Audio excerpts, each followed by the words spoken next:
By day, Linda was the perfect image of grace and purity. She was the girl everyone in church admired, leading the choir with a voice that melted hearts, organizing youth fellowship meetings, and often seen comforting those in need with soft, warm words. To the congregation of Glory Baptist Church in Lagos, she was a light, untouchable, innocent, and destined for something greater. Her mother would always beam with pride, saying, "My daughter is a blessing to this community." But beneath the surface, Linda was a woman torn between two worlds.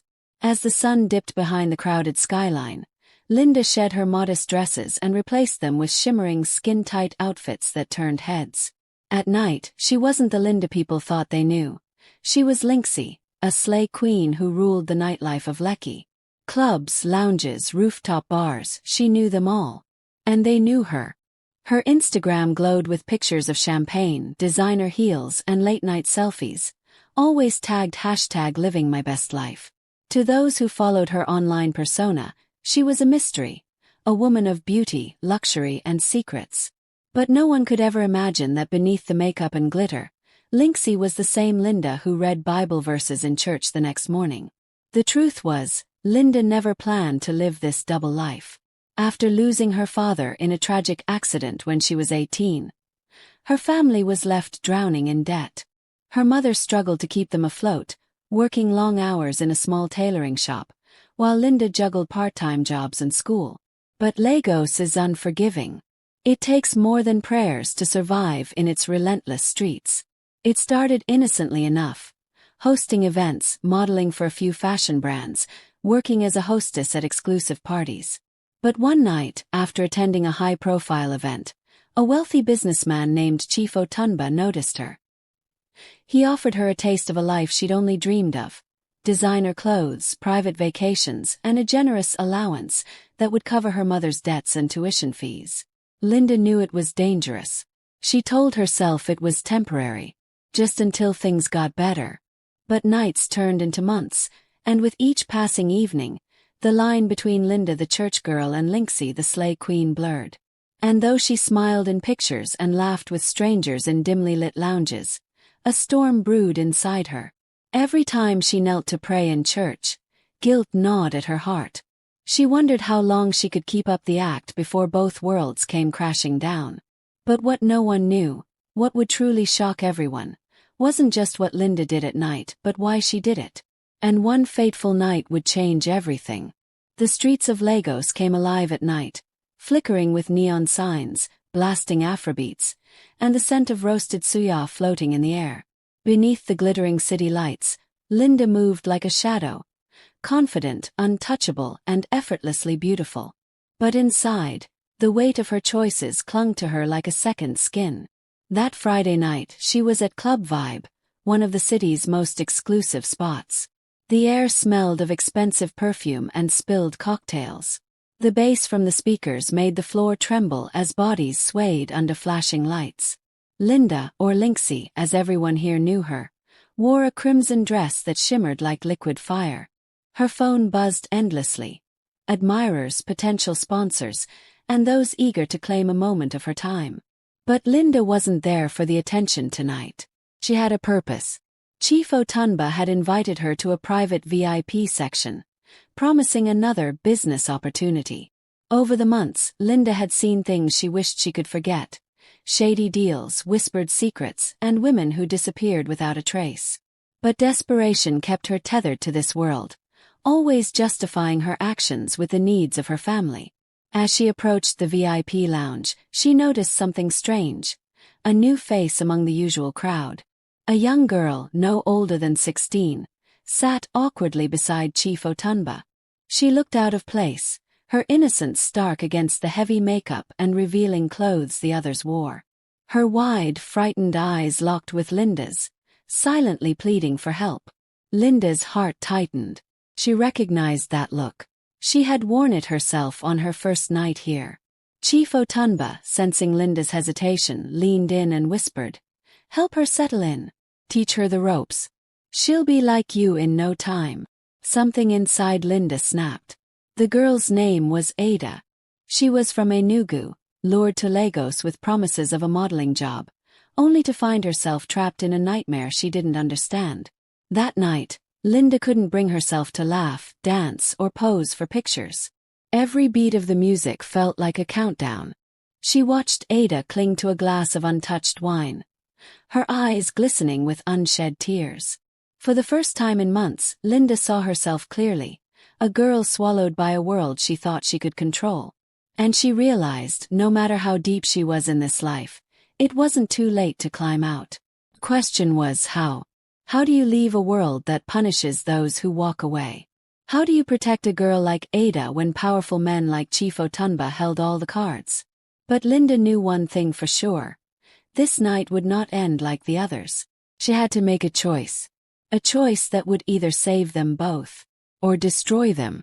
Linda's mind raced as she sat in the dimly lit corner of Club Vibe, the air thick with smoke and greed. Ada's terrified face haunted her, a painful mirror reflecting her own story back at her. The bass-heavy music pounded in her ears, but all she could hear was her own heartbeat, fast, frantic, and terrified. She excused herself from the VIP table, pretending to take a phone call, her hand trembling as she slipped into the club's back corridor. The hallway smelled of stale perfume and cleaning chemicals, a sharp contrast to the glamour outside.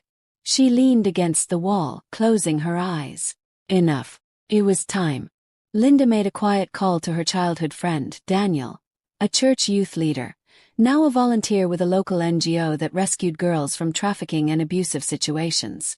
Though she'd pushed him away when she started this life, he never judged her, always saying, "Whenever you're ready, I'll be here." Now she needed him more than ever. "Daniel," she whispered, glancing around nervously. "There's a girl here, she's just a child. They're trying to trap her. I need to get her out, but I don't know how." Daniel didn't hesitate. "Where are you?" "Club Vibe. VIP section." "All right. They come. Find a way to get her outside. I'll be nearby in 15 minutes. For the first time in a long while, Linda felt a flicker of hope. But getting Ada out wouldn't be easy. Chief Otunba's men watched everyone. If they noticed something off, it could mean trouble. For both of them. Returning to the lounge, Linda acted as though nothing had happened. She forced a smile, her steps confident, her voice light. She whispered to Ada, pretending to adjust the girl's hair. "Listen to me carefully. We're leaving in 5 minutes. I need you to trust me."